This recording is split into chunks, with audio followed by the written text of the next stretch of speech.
Back with us on the SportsMax Zone. CONCACAF World Cup Qualifiers continue later on Wednesday with action in round 6 at about 6 p.m. Jamaica time. That's 7 in the Eastern Caribbean. The United States will look to return to winning ways when they host Costa Rica at the Lower.com field in Columbus, Ohio. Canada, meanwhile, will put their unbeaten record on the line when Panama visit them at the BMO field in Toronto. And leaders Mexico will make the short trip south to tackle El Salvador at the 53,000 capacity Cuscatlán Stadium, while at the Metropolitan Olympic Stadium in San Pedro Sula, Honduras and Jamaica will both hunt their first win. So after 5 rounds, this is the points table. Mexico out front on 11, the USA and Panama on 8, second and third. Canada on 7 points. They're in the playoff spot. Costa Rica 6, El Salvador 5, Honduras 3, and Jamaica 2. They round out the table. Talking with us now about round 6 is football analyst for today, Chris Taylor. I say for today because he could come tomorrow as another analyst or something else. Chris, welcome back to the SportsMax Zone. All the best. Greetings, guys. Good to be here. All right. Based on what you've seen from those Reggae Boyz so far this campaign, what do you expect of them or from them against Honduras later? I expect a major struggle. I think it's a fixture that the Reggae Boyz haven't enjoyed, especially in Honduras. Honduras have won, 5 out of the 7 meetings that they have had in Honduras. So I don't expect it to be an easy feat for the Jamaicans at all. Their football has been really disappointing, I've found, and it's getting worse, I think, as it has gone on. It was a struggle against Canada. I thought the football in terms of tactical awareness and strategy was well off. I actually thought we had regressed quite a bit, reverting to a lot of long balls and defenders just looking to kick out balls, and so I thought the midfield was non-existent. And of course, we're missing a lot of talent within the Reggae Boyz, so I'm not sure, how Jamaica will really pull off a lucky result here. You say that they're missing a lot of talent. Would you go further to say that because of the lack of the right level of talent at his disposal, Theodore Whitmore and his coaching staff are constrained in how they want to set the team out to play? Or is it that the players get the right instructions, go onto the field, but are not capable of carrying out the instructions? Which is it, you'd say? I think it's a mixture of both.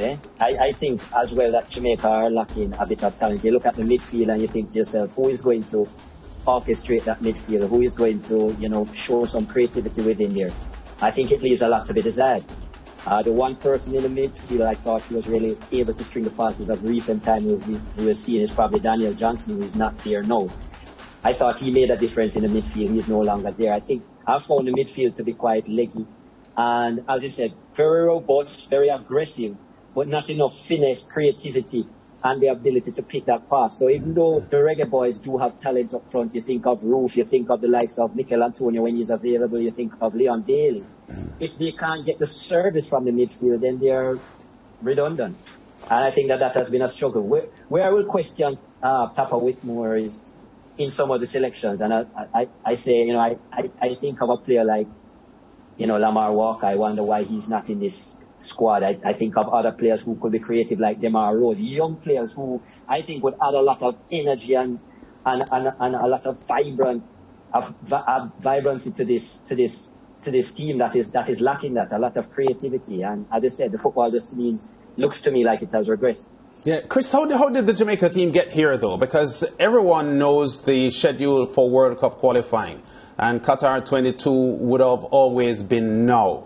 And when I look at this Jamaica team play now, they look so unsettled. The roster looks so unsettled. They appear to me far more settled for the 2017 Gold Cup and the 2019 Gold Cup. So, you would think that building up to a World Cup qualifying cycle that the team would become more settled. But the team to me has regressed. How did they get there?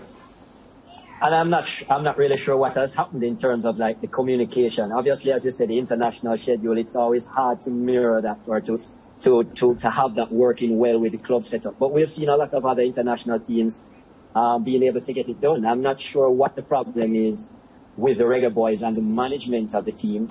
or the communication with players through their clubs, but it has obviously been a struggle. You mentioned the 2017 Gold Cup, and I look back at that tournament, and it just seems like so long ago in terms of the quality that I thought they displayed in that 2017 Gold Cup. I thought that had Jamaica kept that same kind of mentality and that same kind of strategy base in terms of how they were playing the football, they looked like an international unit. They looked like they were moving forward. I think they are far away from that. Yes, there's been a lot of chip and changing, and I don't think that has helped in terms of the chemistry of the team. But they have also added some players who are probably maybe even more advanced or even more critical in certain areas. But as I said, they just haven't been able to make it gel. I'm not sure from a GFF perspective what is missing there. Why is it that the Reggae Boyz need certain players to be available and they are not?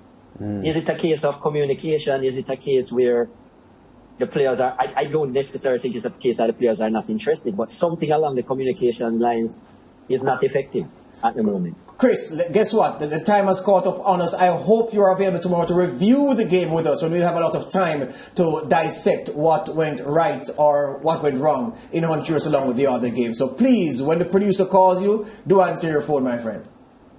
All right, my friend. Take care. Good. Chris Taylor there. He is a football analyst. We're taking a swift break, coming right back. There are many voice notes to play. I guess a lot of people have a lot to say about CHG, the Universe Boss.